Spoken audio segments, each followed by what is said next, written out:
मध्य प्रदेश में चुनावी सरगर्मी तेज हो गई है। बीजेपी प्रबंध समिति की बैठक में अहम फैसले हुए। राष्ट्रीय नेताओं को प्रचार में बुलाने पर चर्चा हुई है। बीजेपी ने बूथ प्रभारियों से लेकर पन्ना प्रभारियों तक के सम्मेलन करने की तैयारी कर ली है। बीजेपी चुनावी रण में उतर चुकी है। देखिए, इसको हम लोगों ने दो श्रेणी में विभक्त किया है। एक तो केंद्र में जो हम लोगों के राज्य के नेता हैं, उनको तो अभी हम लोग बुलाएंगे, अभी से उनके कार्यक्रम हो भी रहे हैं और आगे भी होंगे। और दूसरे वो जो केंद्र के हमारे राष्ट्रीय नेता हैं, जो देश के अन्य स्थानों से हैं, उनको हम लोग चुनाव के समय बुलाएंगे, तो वो अलग कार्यक्रम होंगे। इस बीच प्रदेश बीजेपी के दिग्गज दिल्ली पहुंचे हैं, जहां केंद्रीय नेतृत्व के साथ उपचुनाव की रणनीति फाइनल होगी। इसके अलावा हाईकमान से प्रदेश कार्य समिति पर अंतिम मुहर भी लग सकती है। जब मंडल की इकाई बनती है तो जिले के अध्यक्ष और संगठन मंत्री मिलकर उसका अनुमोदन करते हैं। जिले की कार्य समिति बनती है तो प्रदेश के अध्यक्ष और प्रदेश के महामंत्री संगठन उसका अनुमोदन करते हैं। उसी प्रकार से जब प्रदेशों की कार्य समिति बनती है तो राष्ट्रीय अध्यक्ष और राष्ट्रीय महामंत्री संगठन उसका अनुमोदन करते हैं। ये एक प्रक्रिया है जो संविधान से, भारतीय जनता पार्टी के संविधान से हमें मिली। उधर कांग्रेस भी खामोशी से रण में उतरने को तैयार है। सितंबर के दूसरे हफ्ते में पीसीसी चीफ कमलनाथ ग्वालियर चंबल में प्रचार का शंख फूकेंगे। कमलनाथ जी का दौरे की तारीख अभी निर्धारित नहीं हुई है, लेकिन उनका दौरा शीघ्र होगा और मैंने आपको बताया कि शंखनाद के रूप में होगा। हजारों लोगों का मेगा शो होगा। कमलनाथ जी का यह शो ऐतिहासिक होगा। जो फर्जी आंकड़े इन्होंने 76,000 सदस्यता के जारी करें, इसकी भी वास्तविकता बताएंगे। खबरें ये भी है कि कांग्रेस ने प्रत्याशियों के नाम तय कर लिए हैं। पीसीसी चीफ कमलनाथ एआईसीसी को नामों की सूची भेजेंगे। 12 सीटों पर सिंगल नाम और 15 सीटों पर 2 से 3 नामों पर चर्चा चल रही है। जिन सिंगल नामों की चर्चा है उनमें महगांव से राकेश सिंह चतुर्वेदी, भांडेर से फूल सिंह बरैया, सावेर से प्रेमचंद गुड्डू, हाटपीपलिया से राजेंद्र बघेल, आगर से बिपिन बानखेड़े, बमोरी से केएल अग्रवाल, सुबासरा से राकेश पाटीदार, पोरी से हरिवल्लभ शुक्ला, दिमनी से रविंद्र तोमर, ग्वालियर से सुनील शर्मा, गोहद से राम नारायण सिंह और मुरैना से राकेश मावई संभावित प्रत्याशियों की सूची में शामिल है। नमस्कार, मैं हूं शरद द्विवेदी और हमारा आज का मुद्दा है वार का काउंटडाउन। काउंटडाउन होता ही है जिसको आप कहते हैं 10, 9, 8, 7, 6, 5, 4, 3, 2, 1 और 0 और शुरू रॉकेट धूल उड़ाता हुआ ऊपर अंतरिक्ष की तरफ चल निकला। और यही परंपरा अब उपचुनाव के लिए अपनाई जाने वाली है और दोनों ही पार्टियां काउंटडाउन के लिए तैयार हैं। हालांकि वो पूछती हैं कि चुनाव कब होने वाला है, चुनाव कब होगा, लेकिन वो ये बात कहती हैं कि हाँ, हम तैयार हैं, चुनाव कभी भी हो जाए हम मैदान में चले जाएंगे। और अब लंबे समय तक आप कह सकते हैं कि नेपथ्य में रहने के बाद, अपनी रणनीति को बहुत उजागर न करने के बाद, पीसीसी चीफ और पूर्व मुख्यमंत्री कमलनाथ ग्वालियर का दौरा करने वाले हैं।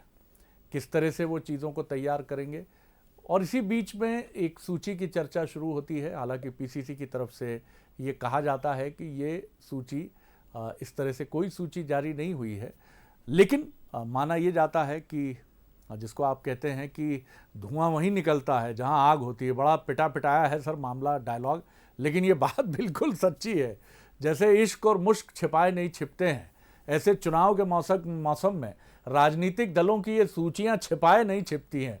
कुछ तो होते हैं ना सर, जिसको आप लोग कहते हैं, जैसे हम लोगों को, पत्रकारों को आप कहते हैं कि नारद जी की परंपरा के धनी हैं, तो ऐसे नारद मुनि सर्वत्र हैं, ऐसा थोड़ी है।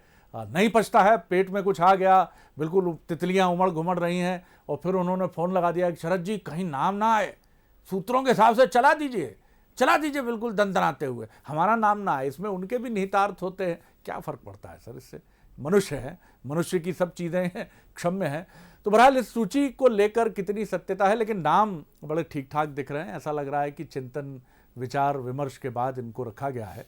अब काउंटडाउन की ये जो शुरुआत है, बीजेपी तो कर ही चुकी है, नरेंद्र सिंह तोमर जी संभाल चुके हैं मोर्चा। 3 दिन का सम्मेलन पहले सिंधिया जी की मौजूदगी में हो चुका है।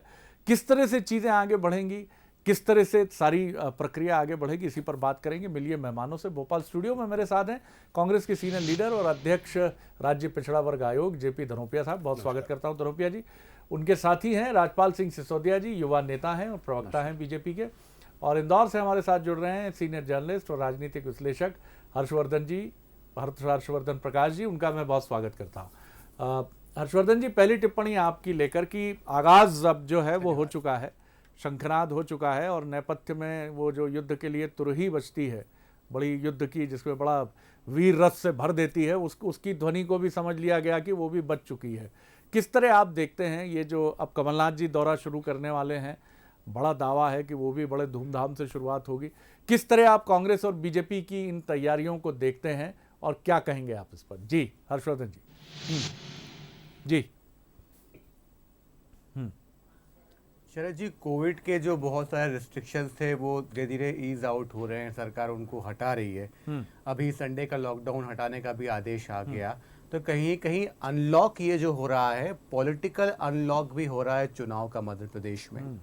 और हम ये देखें कि शिवराज सिंह चौहान तो बहुत लंबे समय से जो चुनाव से संबंधित क्षेत्र है वहाँ जाके अपने दौरे कर चुके हैं, बाकायदा वो घोषणाएं कर रहे हैं, लेकिन अभी कांग्रेस की तरफ से कोई बड़ा आयोजन उतना बड़ा देखने को नहीं मिल रहा है। जैसा कि आपने बताया अपने इंट्रो में कि कमलनाथ का एक बड़ा दौरा ग्वालियर चंबल में होने वाला है। वो ग्वालियर चंबल जो कि कांग्रेस में सिंधिया विहीन नेतृत्व की तरफ इशारा करता है, सिंधिया के बाद ग्वालियर चंबल में कांग्रेस की तरफ से झंडा कौन उठाएगा उसकी तरफ इशारा करता है। अगर कमलनाथ वहाँ जा रहे हो तो बड़े निहितार्थ हैं इसके, और मुझे लगता है सबसे ज़्यादा मेहनत जो है कांग्रेस को वो ग्वालियर चंबल में ही करनी होगी, क्योंकि सिंधिया के बाद कौन कमान संभालने वाला है। और कमलनाथ जी का ये दौरा, हर्षवर्धन जी, क्या आप इससे सहमत हैं? वो कॉरपोरेट स्टाइल की पॉलिटिक्स करते हैं, वो उन लोगों को भरोसा दिला रहे हैं, उन लोगों को आप कोर्ट्स में सुन लीजिए, उन लोगों को वो भरोसा दिलाने ग्वालियर चंबल जा रहे हैं जो कहीं ना कहीं बड़े गेम चेंजर साबित हो सकते हैं कि नहीं आपका भविष्य सुरक्षित है, आपको चुनाव लड़ना है, टिकट लीजिए, आइए मैदान में लड़कर आगे बढ़िए। क्या कहेंगे आप? जी देखिए, कमलनाथ के पास आज की तारीख में मध्य प्रदेश में कांग्रेस में सबसे ज़्यादा शक्तियां हैं। नेता प्रतिपक्ष वो हो गए, कांग्रेस के अध्यक्ष वो हो गए, तो कमलनाथ का वीटो और कमलनाथ का जो आदेश है वो सब जगह मानेंगे कांग्रेस में लोग। लेकिन जैसा कि लगातार कमलनाथ पे ये आरोप लगाया जाता है, शिवराज सिंह चौहान हाल में ये आरोप लगा चुके हैं कि कमलनाथ अपने मुख्यमंत्री रहते हुए कभी वल्लभ भवन से बाहर नहीं निकले, दौरे नहीं किए। अभी सोयाबीन में बड़ा संकट है, एक तरफ भारी वर्षा है, कीटों का प्रकोप है, शिवराज सिंह चौहान की तरफ से लगातार प्रयास किए गए, वो खुद भी गए, आज भी गए, लेकिन कमलनाथ कहीं खेत में दिखाई नहीं दिए।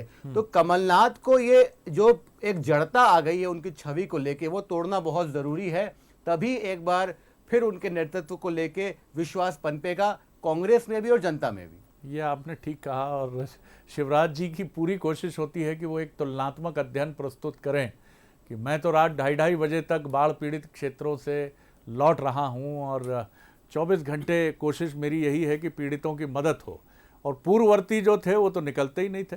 धनोपिया जी।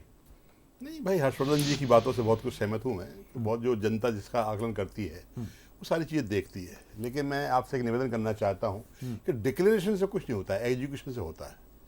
आदरणीय शिवराज सिंह चौहान की नो डाउट, इसमें कोई दो मत नहीं है, घोषणाएं करने में, घूमने में, सारी चीज़ों में बहुत माहिर हैं। वो हवाई दौरे कर लिए, खेतों की जाने की बात कर ली, बोट में बैठ के किसी गांव में पहुंच गए, ये सब चीज़ें अलग है। करा क्या, दिया क्या आपने, what you have delivered to the peoples who are victim, उनको क्या दिया आपने? अभी तक तो कहीं कुछ दिख नहीं रहा है आपको। कमलनाथ जी कहते कम है, करते ज़्यादा है। कमलनाथ जी कार्यशैली को आपने पहले भी देखा है कि सुबह 10:30 से लेकर रात को 8-10 बजे तक बल्लभ भवन बैठ के जितना काम निपटाते थे, जितना पूरा प्रदेश के अंदर उन्होंने कंट्रोल किया था, सारे लोग जानते हैं। मैं समझता हूँ जाना आना उनका होता है, एक आवश्यकता होती है। ग्वालियर का दौरा होगा, निश्चित रूप से ग्वालियर जाएंगे, क्यों? ग्वालियर संभाग में तो 16 सीटें हैं, ग्वालियर तो जाना ही पड़ेगा, और एक बार क्या, कई बार ग्वालियर जाना पड़ेगा। इसलिए निश्चित रूप से कमलनाथ जी कार्यशैली में एक अपना महत्व है। और जहाँ तक इस बात का कि वो नेता पृथ्वी हो गए हैं, तो नेता पृथ्वी इसलिए हो गए कि वो ऑलरेडी विधायक दल के नेता चुने गए हैं। मुख्यमंत्री बनते समय विधायक दल के नेता चुनने के बाद में कंटिन्यू है, हमारे यहाँ अभी कोई बदलाव नहीं हुआ है, इसलिए मतलब वो है। और उपचुनाव के बाद में हो सकता है कि प्रदेश अध्यक्ष की स्थिति साफ हो जाए कि मुख्यमंत्री दोबारा कमलनाथ जी बन जाए, तो प्रदेश अध्यक्ष की ओर बढ़ा देंगे। मतलब एक तो ये चीज़ बताती है कि उपचुनाव के बाद कांग्रेस में बहुत कुछ तय होगा। जो उपचुनाव के नतीजे होंगे वो कांग्रेस के भविष्य को और उसकी पदों की हायरार्की को भी बहुत हद तक तय करेंगे, डिज़ाइन करेंगे। और दूसरी बात ये भी एक मजबूरी है कांग्रेस की कि कमलनाथ जी को समझाए कौन, उनसे कहे कौन। सबसे बड़ी एक तो सीनियरिटी, किसी युवा नेता को आप हाथ पकड़ के कह सकते हैं कि सर सुनिए, अभी आप युवा हैं, जोश पर थोड़ा सा होश की लगाम रखिए। लेकिन कमलनाथ जी जो इंदिरा गांधी के तीसरे पुत्र कहे जाते थे और जिनकी शैली भी बहुत साफ है, ऐसा नहीं है कि उनका जो अंदाज है वो अब बहुत बदल गया है, पहले कुछ और था, अब अंदाज बिल्कुल अभी भी वही है। धनोपिया जी यहाँ भले ना बोले लेकिन अंदाजे बयां उनका अभी भी वही है। और अब सही बात है कि एक पर्टिकुलर अनुभव और वरीयता में आने के बाद आप क्या बदलेंगे साहब? बड़ा बदलने की जरूरत भी नहीं है, अपनी मूल शैली पर रहिए, वहीं अपना असली खेल दिखाइए। सिसोदिया साहब। जी जी। जनता बदल देगी और जनता ने बदल भी दिया।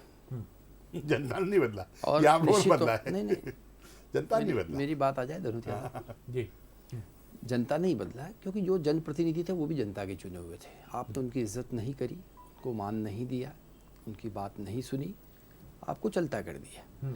देखिए, जहाँ तक माननीय मुख्यमंत्री शिवराज सिंह चौहान जी की बात है, वो सदैव जनता के बीच में ही प्रफुल्लित रहते हैं, चाहे जनता दुख में हो चाहे सुख में हो। जब जनता सुख में होती तो भी उनके बीच वो होते हैं, और दुख में होते तो उनके दुख में संवेदनशीलता के साथ दुखी भी होने का काम वो करते हैं। आज वो 3 दिन से लगातार बाढ़ पीड़ित क्षेत्रों में घूम रहे हैं। उसके पहले 2 दिन से हमारे मालवा क्षेत्र में, देवास ज़िले के कुछ गाँव में फसलें जब खराब हुई तो वो फसलें देखने आए, और आते ही उन्होंने ना सिर्फ आरबीसी के तहत मुआवजे की बात करी, बल्कि बीमा किस प्रकार से किसानों को मिल जाए उस खराब फसल का, उसकी चिंता करी। 31 अगस्त जो बीमे की आखिरी तारीख थी, तब तक बीमा करवाए लोगों के।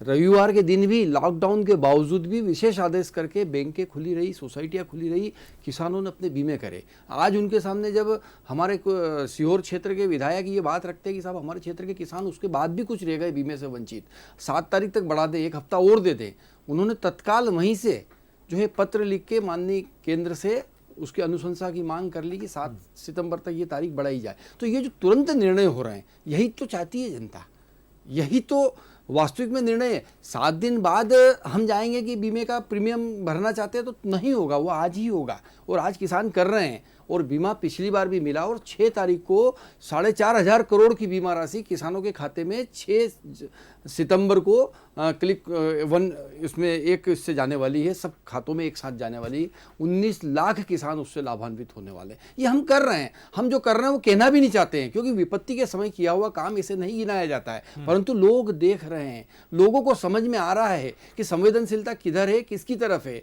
एक तरफ जहाँ कमलनाथ जी, मैं ये नहीं कहता कि उनकी कार्यशैली पे प्रश्न चिन्ह, ठीक सीनियर लीडर है, इतने पदों पे रहे तो कुछ कार्यशैली तो होगी उनकी, अच्छी भी होगी, बुरी भी होगी, जो भी होगी, परंतु हम हमारे नेता की बात कर रहे हैं। हमारा नेता, हमारे मुख्यमंत्री, उनकी जो कार्यशैली है वो जनता के बीच जाकर काम करने की है। और अभी वो कोरोना वायरस से ग्रसित हो गए तो उठे हैं, अभी डॉक्टरों ने मना करा है, उसके बाद भी वे सब चीज़ों की परवाह नहीं करते हुए, स्वयं के स्वास्थ्य की ज़्यादा चिंता नहीं करते हुए लोगों के दुख सुख में खड़े रहने का काम कर रहे हैं। अभिनंदन योग्य है, अभिनंदनीय है उनका यह कार्य। निश्चित तौर पर यह सब दर्शाता है कि वो मध्य प्रदेश की जनता के लिए संवेदनशील है, उनके दुख में दुखी होने वाला मुख्यमंत्री है।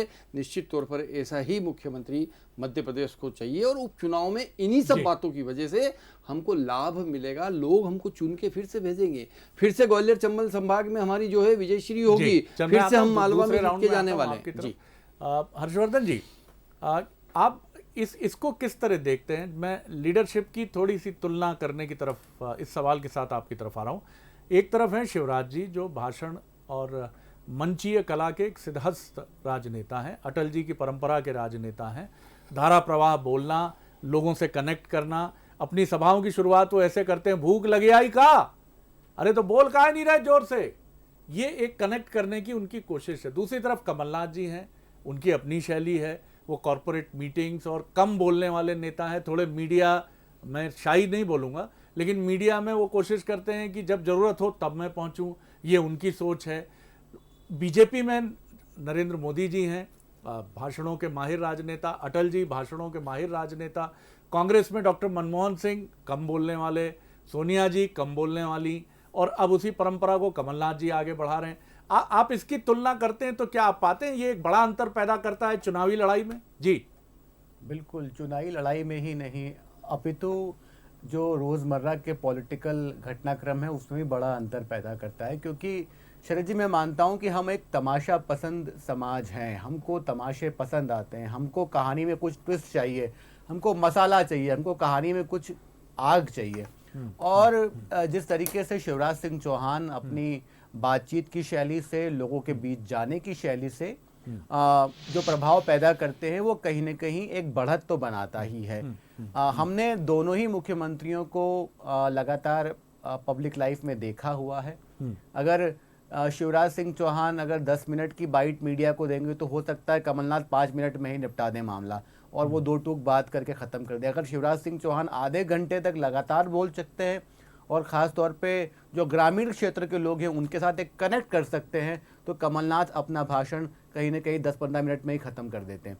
तो ये एक बड़ा फ़र्क पैदा करता है। देखिए, कमलनाथ की जो शैली थी वो कहीं ना कहीं मध्य प्रदेश को उस मानक पे रखने की थी जहाँ पे इन्वेस्टमेंट आए, और हमने उम्मीद की कि जब कमलनाथ रहेंगे मुख्यमंत्री तो जो उनके कॉरपोरेट क्षेत्र में उनके जो लिंक्स हैं, उनके जो सूत्र हैं, उनसे कहीं ना कहीं मध्य प्रदेश में निवेश आएगा। मध्य प्रदेश आज भी निवेश के मामले में बहुत पिछड़ा प्रदेश है। अभी निर्यात की सूची जो है जारी हुई है, जो निर्यात प्रधान हमारे प्रदेश हैं पूरे देश में, उसमें मध्य प्रदेश का स्थान बहुत नीचे है। आप गुजरात को देख लीजिए, आप महाराष्ट्र को देख लीजिए, आप साउथ को देख लीजिए, मध्य प्रदेश में निर्यात उतना नहीं हो पा रहा है कोविड से पहले भी। तो कहीं ना कहीं कमलनाथ की शैली कॉरपोरेट थी, उनसे उम्मीद की गई थी कि वो इन्वेस्टमेंट लेके आए थे, उनको समय ज़्यादा मिल नहीं पाया। लेकिन जहां तक पब्लिक कांटेक्ट की बात है, कमलनाथ को और थोड़ा मुखर होना पड़ेगा और दिखना पड़ेगा, तभी जाके पब्लिक उनकी जो विचार हैं, जो उनकी जो अवधारणाएं हैं विकास को लेके, वो समझ पाएगी। धनुप्रिया साहब, इससे इनकार नहीं किया जा सकता कि जनसभाओं में और राजनीति में भी जनता कई बार अपने राजनेता को उस नायक की तरह देखती है जो उन्हें एक ऐसी दुनिया में ले जाता है जहां वो अपने सारे दुख दर्द को भूलना चाहते हैं। उन्हें लगता है कि ये उसी नायक की तरह उनकी सारी तकलीफ़ों का अंत कर देगा। आपके यहाँ भी ऐसे नायक रहे हैं, ऐसा नहीं है? वो बहुत शानदार भाषा, इंदिरा गांधी जी भले ही अपने लच्छेदार भाषण शैली के लिए नहीं जानती थी, लेकिन नब्ज़ पर हाथ रखना उनको मालूम था। और गरीबी हटाओ का नारा, गरीबी हटी कि नहीं हटी, इस पर खूब डिबेट हो सकती है, लेकिन ये नारा जब उन्होंने दिया तो लोगों ने ये मान लिया कि इस देश से अब गरीबी जो है वो चंद महीनों या चंद सालों की मेहमान है। कमलनाथ जी उस परंपरा के नेता नहीं, और अब माफ़ कीजिएगा, सिंधिया जी के जाने के बाद आपके यहाँ इस परंपरा के राजनेता शायद गिनती के रह गए हैं। ये थोड़ी चिंता की बात तो है सर। नहीं, आप बिल्कुल ठीक कह रहे हैं, लेकिन मेरा ये कहना है कि अभी जो हर्षवर्धन जी कहा कि मजमा लगाना, लोगों को अपनी ओर आकर्षित करना, ये एक अलग कला होती है, लेकिन काम करके दिखाना दूसरी बात होती है। मध्य प्रदेश के अंदर आज पढ़ा लिखा तबका इस पर चर्चा करता है कि 15 साल और 15 महीने मध्य प्रदेश में क्या क्या हुआ आपके सामने है। जो जितना भी मतलब शुद्ध के लिए युद्ध हुआ वो आपके सामने है, जितने माफिया थे वो आपके सामने हैं। गरीबों के लिए राहत देने वाली बात है, पेंशन बढ़ाने वाली बात है, वो है। 22 लाख किसानों का कर्जा माफ़ किया, उसकी बात है। आज मध्य प्रदेश के अंदर पुजारियों के लिए मानदेय बढ़ाए गए, सारी चीज़ें की। मैं समझता हूँ कि आज इस बात को समझना होगा, कन्याओं के लिए राशि बढ़ाई गई, आज इन्होंने आते से वापस कर दिया। तो मैं इस बात को कहना चाहता हूँ कि जनता इस बात को भी तो देखेगी ना कि बोलना, दिखावा करना, नोटंकी करना अलग बात है, काम करके दिखाना अलग बात है। कमलनाथ जी की कार्यशैली काम करने की है। लेकिन सर पहले आपको मजमा तो जुटाना पड़ेगा। मजमा देखिए, पहले आप मजमा जुटाएंगे तभी तो लोग आपके काम पे नजर डालेंगे। 2018 का जो चुनाव हुआ था, 15 साल में बाद हुआ, आदरणीय मुख्यमंत्री तो वही थे, शिवराज सिंह चौहान। वही मजमा लगाते थे, वही घोषणाएं करते थे और भूल जाते थे। हर सिटी में जाते थे, स्मार्ट सिटी बोल के जाते थे, पता नहीं पड़ता कहाँ थे। वो सब जनता जानती है साहब। इस बार जो काम होगा वो देखने का होगा, करने का होगा और दिखाने का होगा, तीनों चीज़ें रहेंगी। और मैं आपको कहना चाहता हूं कि 15 महीने 15 साल का मुकाबला होगा। और जो लोगों ने इस देश की, इस प्रदेश की जनता के साथ धोखा किया है, प्रजातंत्र गद्दारी की है, आज ही आदरणीय कमलनाथ जी ने एक आर्टिकल लिखा है कि जब संविधान बना था बाबा अम्बेडकर ने ये नहीं सोचा होगा कि हमारे उपचुनाव की स्थिति इस तरह भी होगी कि लोग बिकेंगे, खरीदे जाएंगे और उपचुनाव होंगे तो पे जाएंगे। आज चुनाव में 27 जगह चुनाव होंगे। आप कितना खर्चा समझते हैं? कम से कम 1000 करोड़ रुपए के साथ ही खर्चा होगा। कौन बेयर करेगा? गरीब। हम और आप ही तो करेंगे ना, इन लोगों के कारण, चाहे बिके या बिकाए या कुछ जो भी हुआ। क्या कारण था, क्यों ऐसा हुआ? लेकिन स्थिति वही है कि हमने अपना काम तो कर दिया, जब कमियां होती हैं हम उसका फायदा उठाते हैं। तो कमलनाथ जी की कार्यशैली बहुत अच्छी है। निश्चित मान चलिए आने वाले चुनाव में इस बात का फैसला जनता करेगी कि हमें बिकाऊ नहीं टिकाऊ लोग चाहिए। और उस आधार पर 15 महीने के काम के आधार पर निश्चित रूप से सरकार में कांग्रेस पार्टी की सरकार वापस बनेगी। जी सिसोदिया जी। धनोतिया जी जिनको बिकाऊ कह रहे हैं, इन्हीं के पार्लियामेंट्री बोर्ड ने उनको टिकट दिया था, इन्हीं के वो कार्यकर्ता थे। इनकी गुणवत्ता खराब है, उसमें हमारा कोई दोष नहीं है, एक बात। दूसरी बात, धनोतिया जी ने जो बात कही कि बिकाऊ है, तो ये आप लॉयर भी है, तो अगर आप किसी पर आरोप लगाते हैं तो उसको सिद्ध करने का भार आरोप लगाने वाले पे होता है। आप ये बात सिद्ध नहीं कर सकते। आप ये बात सिद्ध नहीं कर पाएंगे। तो आप अननेसेसरी इस प्रकार की बात करके आप अपने ही बात का वजन कम करने का काम कर रहे हैं। दूसरा मैं कह रहा हूँ कि बात हो रही है मुद्दों की, बात हो रही है कमलनाथ जी के और शिवराज जी के तुलना के बीच की, बात हो रही है भारतीय जनता पार्टी और कांग्रेस की कार्यशैली के बीच में।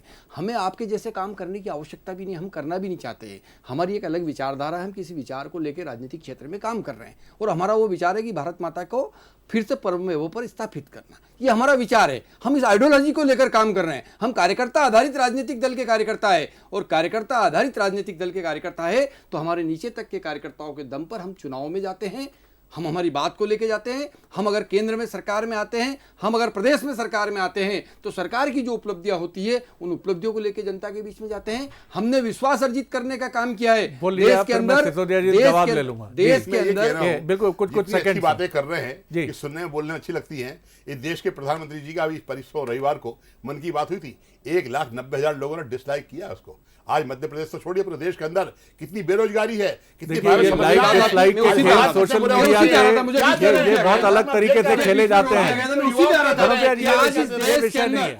आज इस देश के अंदर इस देश की जनता, भारतीय जनता पार्टी जिन आइडियोलॉजी के साथ, जिन विचारधारा के साथ, जिन लक्ष्यों के साथ काम करने लगी थी, वो जब हम पूरा कर रहे हैं, हम जब 370 धारा हटाने की बात कर रहे हैं, जब हम ट्रिपल तलाक की बात कर रहे हैं, जब हम राम मंदिर की बात कर रहे हैं, बेरोजगारी और वो काम हमने जब करके दिया है तो आज देश की जनता ने भारतीय जनता पार्टी के ऊपर भरोसा करने का काम किया है।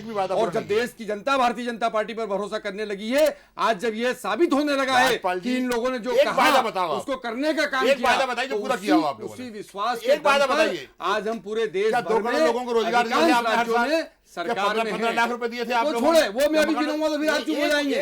आप मुद्दे से मत भटकिए, आप मुद्दे से मत भटकिए। फिर अगर मैं बात कहूंगा तो क्या आपने 2 लाख तक के किसानों का कर्जा माफ कर दिया? नहीं करा। क्या आपने मध्य प्रदेश के बेरोजगारों को बेरोजगारी भत्ता दिया?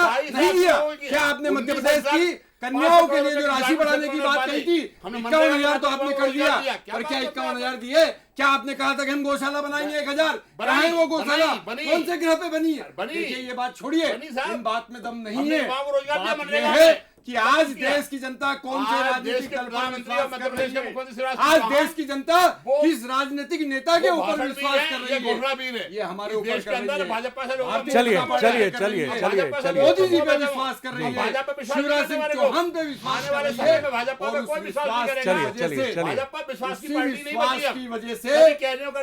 विश्वास की वजह से देश के अधिकांश राज्यों में आज भारतीय जनता पार्टी और भारतीय जनता पार्टी हर्षवर्धन जी की हर्षवर्धन जी की आंखें बंद हो रही हैं। आपके स्वर तेज हुए, आपके स्वर तेज हुए और हर्षवर्धन जी की आंखें मुंदने लगी, उन्हें चिंता हो रही है। कांग्रेस ये बोलती है जी, आप लोगों ने मणिपुर में जब एक उंगली गोवा में करते हैं तो 3 फुट की तरफ होती है, मतलब आप भी करें। चलिए बहुत धन्यवाद, बहुत धन्यवाद धनोपिया जी, बहुत धन्यवाद सिसोदिया जी, बहुत धन्यवाद हर्षवर्धन जी, बहुत बहुत धन्यवाद आपका। मुझे दीजिए इजाजत, नमस्कार।